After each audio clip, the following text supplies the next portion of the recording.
एक बार की बात है, गौतम बुद्ध अपने सभी भिक्षुओं के साथ एक गांव से दूसरे नगर की तरफ जा रहे थे।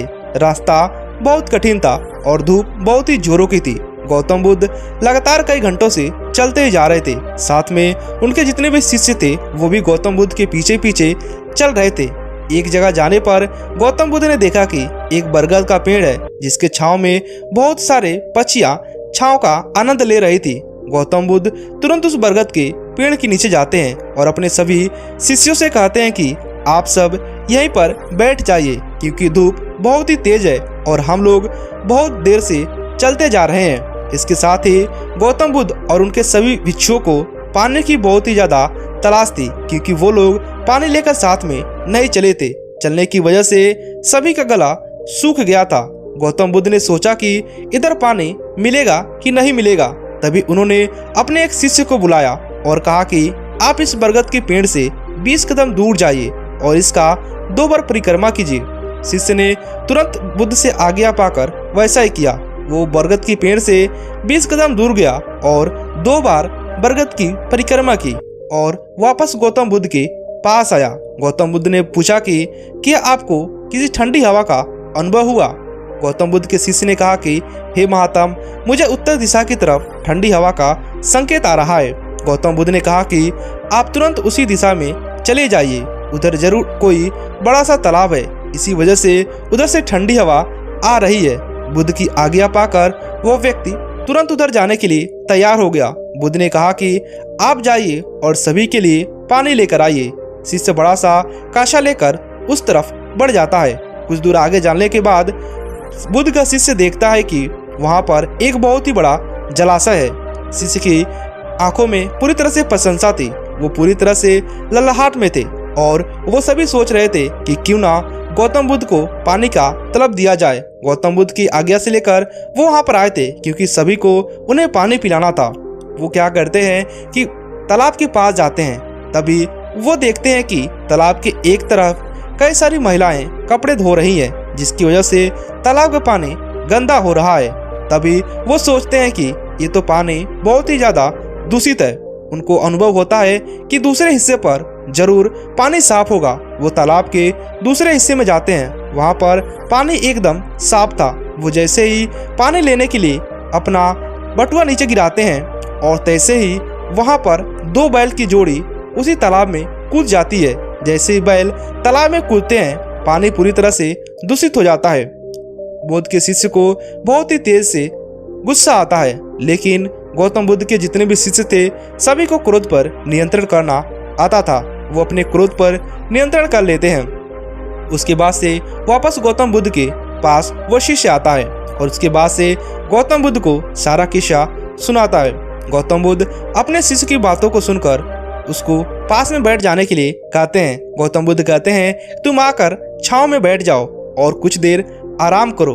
कुछ देर आराम करने के बाद गौतम बुद्ध फिर उसी शिष्य को कहते हैं कि तुम पुनः उसी तालाब के पास जाओ और पानी लेकर आओ।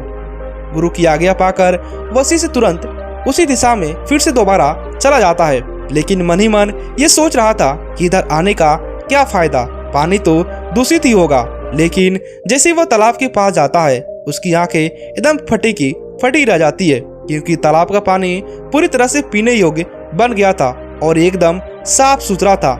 वो क्या करता है, पानी को लेता है और गौतम बुद्ध के पास चला आता है।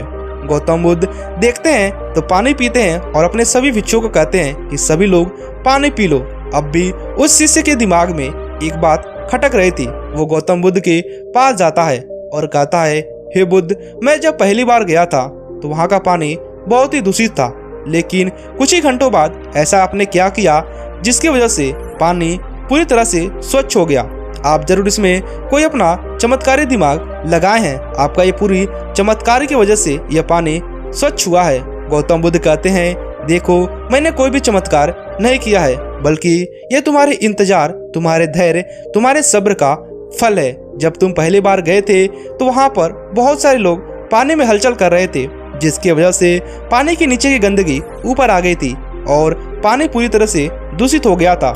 लेकिन जब तुम यहाँ पर आ गए और प्रतीक्षा किया, इंतजार किया, सब्र किया और कुछ घंटे बाद तुम जब वहाँ पे गए तो वहाँ पर जितने भी लोग थे वो वहाँ से जा चुके थे पानी पूरी तरह से शांत था और इसके वजह से ऊपर के जितने भी दूषित कण थे वो सभी नीचे बैठ गए थे और इसका परिणाम ये था कि पानी पूरी तरह से स्वच्छ हो गया था। बुद्ध का जवाब सुनकर सभी भिक्षु गौतम बुद्ध का धन्यवाद कहते हैं। उसके बाद से गौतम बुद्ध फिर से अपने सभी शिष्यों को कहते हैं कि मेरी एक बात को ध्यान से सुनो। सभी गौतम बुद्ध के पास में आकर बैठ जाते हैं। गौतम बुद्ध कहते हैं, देखो, हमारे जीवन में प्रतीक्षा करना बहुत ही महत्वपूर्ण है। अगर तुम किसी काम को करने जा रहे हो और उसमें थोड़ी देरी है, तुम उसका इंतजार करो, क्योंकि अगर तुम उसका इंतजार नहीं करोगे तो तुम पूरी तरह से विफल हो जाओगे और जल्दीबाजी में तुम ऐसा कदम उठा लोगे जिसकी वजह से तुम्हें समस्या उत्पन्न हो जाएगी। हमारे जीवन में प्रतीक्षा करना भी एक बहुत ही बड़ी आदत है। अगर हम इसको अपने अंदर डेवलप करते हैं यानी कि विकसित करते हैं तो आप इसमें जरूर सफल हो जाओगे।